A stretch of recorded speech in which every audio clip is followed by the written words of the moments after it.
नमस्कार दोस्तों, आप सुन रहे हैं डेली करंट अफेयर्स अपडेट 13 अक्टूबर 2022। मैं हूं आपकी आरजे प्रियंका और बिना किसी देरी के शुरू करते हैं हमारा आज का कार्यक्रम। तो आज के कार्यक्रम के पहले डेली अपडेट का शीर्षक है महत्वपूर्ण दिन। विश्व दृष्टि दिवस अक्टूबर का दूसरा गुरुवार। विश्व दृष्टि दिवस हर साल अक्टूबर के दूसरे गुरुवार को अंधेपन और दृष्टि दोष पर वैश्विक ध्यान आकर्षित करने के लिए मनाया जाता है। इस वर्ष विश्व दृष्टि दिवस 13 अक्टूबर 2022 को मनाया जाएगा। दृष्टि हानि और अंधापन के प्रमुख कारण अपवर्तक त्रुटियां और असंचालित मोतियाबिंद हैं। विश्व स्तर पर लगभग 1 बिलियन लोगों को दृष्टि दोष है, जिसे रोका या ठीक किया जा सकता है। दृष्टि दोष का व्यक्ति के जीवन के व्यक्तिगत, सामाजिक और आर्थिक पहलुओं पर बड़ा प्रभाव पड़ता है। इस वर्ष की थीम अपनी आंखों से प्यार करो है। आइए बढ़ते हैं हमारे दूसरे डेली अपडेट की तरफ, जिसका शीर्षक है पुस्तकें। Valley of words book awards.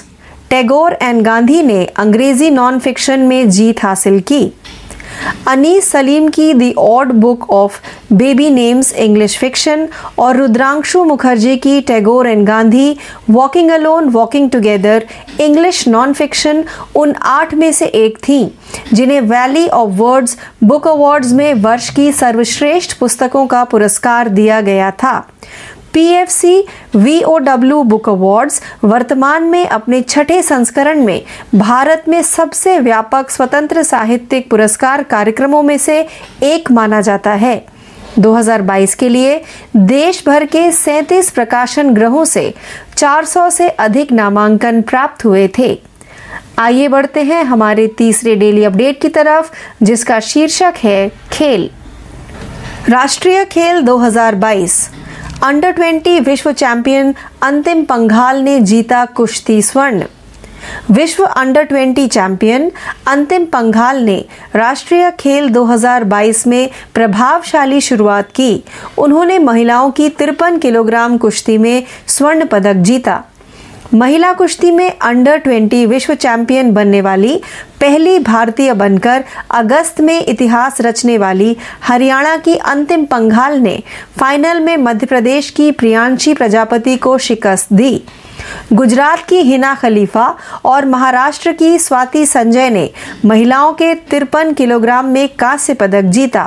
इस बीच ओलंपियन जिम्नास्ट प्रणति नायक ने वडोदरा के समा इंडोर स्पोर्ट्स कॉम्प्लेक्स में 2 स्वर्ण पदक जीते। आइए बढ़ते हैं हमारे चौथे डेली अपडेट की तरफ, जिसका शीर्षक है शिखर सम्मेलन और सम्मेलन। गुजरात में MSME मंत्रालय द्वारा आयोजित SC/ST हब कॉन्क्लेव। सूक्ष्म, लघु और मध्यम उद्यम मंत्रालय ने राष्ट्रीय SC/ST हब NSSH योजना और मंत्रालय की अन्य योजनाओं के बारे में जागरूकता फैलाने के लिए अहमदाबाद, गुजरात में एक राष्ट्रीय SC/ST हब कॉन्क्लेव का आयोजन किया। इस अवसर पर बोलते हुए सांसद डॉक्टर सोलंकी ने कहा कि गुजरात राज्य के अधिक SC/ST उद्यमियों को NSSH योजना के तहत उपलब्ध लाभ देना चाहिए।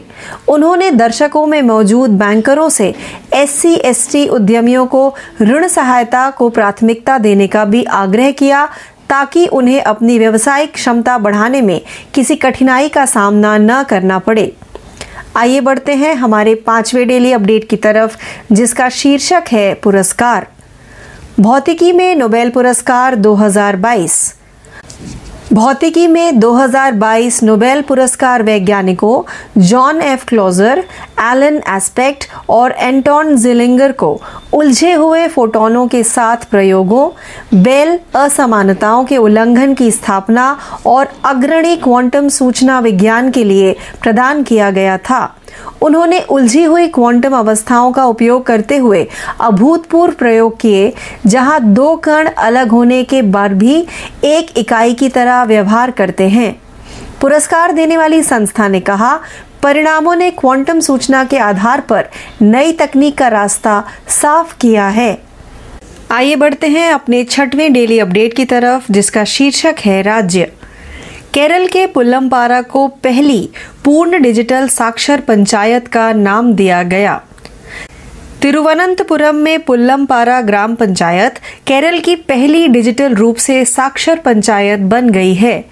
डिजी पुल्लमपारा परियोजना के तहत पंचायतों के सभी निवासियों को डिजिटल साक्षरता प्रदान करने की योजना के साथ अगस्त 2021 में पहल शुरू की गई थी। पंचायत ने तिरुवनंतपुरम में स्थानीय निकाय में डिजिटल उपकरणों का प्रयोग करने के लिए 3174 व्यक्तियों को प्रशिक्षित किया है। उन्हें स्मार्टफोन का उपयोग करके वॉइस कॉल और video call, WhatsApp, internet banking और लोकप्रिय सोशल मीडिया प्लेटफॉर्म बनाना सिखाया गया। आइए बढ़ते हैं हमारे 7वें डेली अपडेट की तरफ, जिसका शीर्षक है बैंकिंग। पीएनबी द्वारा शुरू की गई व्हाट्सएप बैंकिंग सेवाएं।